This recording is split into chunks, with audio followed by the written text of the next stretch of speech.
Dans le cadre de la cryptozoologie, ce qui est intéressant, c'est, je pense que plus qu'une expérience personnelle, c'est aussi une expérience collective.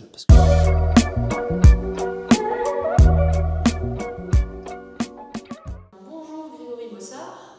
Bonjour. Est-ce que vous pouvez commencer par vous présenter en quelques mots? Alors, je vais me présenter en quelques mots. Oui, donc Grégory Bossard, 40 ans, je suis chercheur et écrivain. Donc, je suis anthropologue spécialisé dans les catastrophes, mais je m'intéresse aussi dans un cadre un peu plus périphérique à la cryptozoologie, notamment à la pratique de la cryptozoologie en France et au Japon. La cryptozoologie, vous pouvez nous expliquer un peu ce que c'est? Alors, la cryptozoologie, ce que c'est une pratique, donc ce n'est pas une science, contrairement à ce qu'on pourrait parfois entendre, ce n'est pas non plus une pseudo-science. C'est une pratique qui consiste à la fois en la création de contenu liés aux animaux inconnus et aussi à l'expédition de terrain. Donc en général, ce sera du terrain, ce sera de la littérature, des écrits, et aussi la création de contenu numérique actuellement, pour la pratique actuelle. Je dirais que dans le cadre de la cryptozoologie, ce qui est intéressant, c'est, je pense que plus qu'une expérience personnelle, c'est aussi une expérience collective. Parce que finalement, les cryptozoologues ne travaillent pas forcément que pour eux, mais c'est aussi une communauté en fait. Ce sont des gens qui partagent leur expérience justement, qui en parlent aussi à l'extérieur, qui publient dessus. Et finalement, c'est aussi un moyen de réfléchir un petit peu à la société actuelle. Généralement, quand on parle par exemple du Yeti, du Bigfoot, c'est aussi se questionner sur ce qui reste à sauver, sur la nature.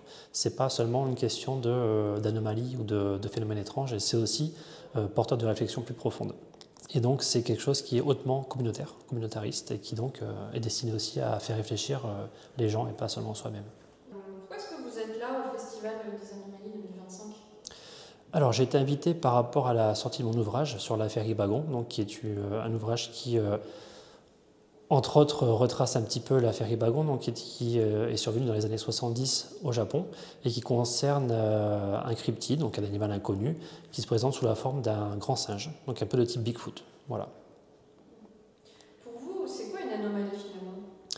Une anomalie, je dirais que ce serait une expérience qui sort de la norme, donc tout ce qui peut s'attacher notamment à la culture fantastique en général, et qui donc crée en fait une rupture dans le quotidien, dans la perception du quotidien, ou du moins de ce que la vie était avant l'expérience en particulier.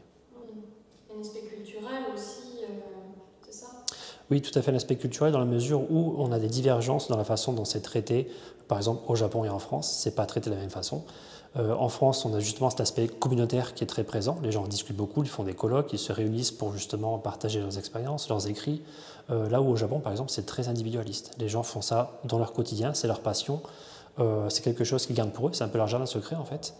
Et donc, on n'a pas la même façon de pratiquer la cryptozoologie, même si derrière, ce qui pousse à le faire, c'est un peu la même logique d'une quête personnelle, d'une réflexion sur le monde extérieur, et aussi peut-être un peu de sortir un peu des sentiers battus du quotidien, s'évader un peu du quotidien si vous voulez.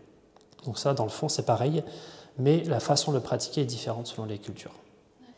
Quel regard est-ce que vous portez sur le Festival des Anomalies? Alors sur le Festival des Anomalies, en fait, pour être honnête, je ne connaissais pas ce festival avant d'avoir été invité.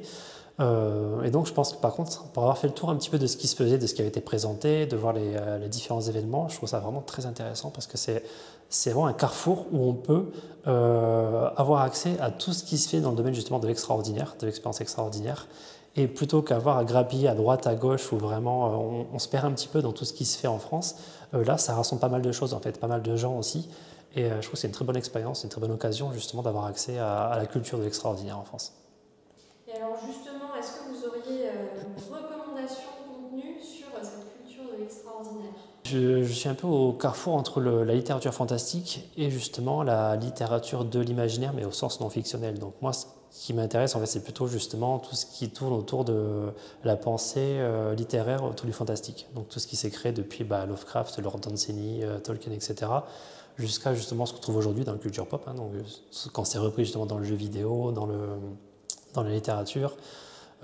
Donc j'ai pas tant des choses à recommander que plutôt une espèce de masse de lecture par exemple. Je recommande forcément de lire tout ce qui est fantastique actuellement, essayer de pousser un peu plus loin les frontières peut-être. Je connais un peu la chaîne aussi Nura TV qui pas mal présente des choses un petit peu entre les deux justement, entre le fantastique, l'extraordinaire, etc. Donc voilà en gros pour le... Bon, très bien, merci Grégory Bossard. Merci à vous.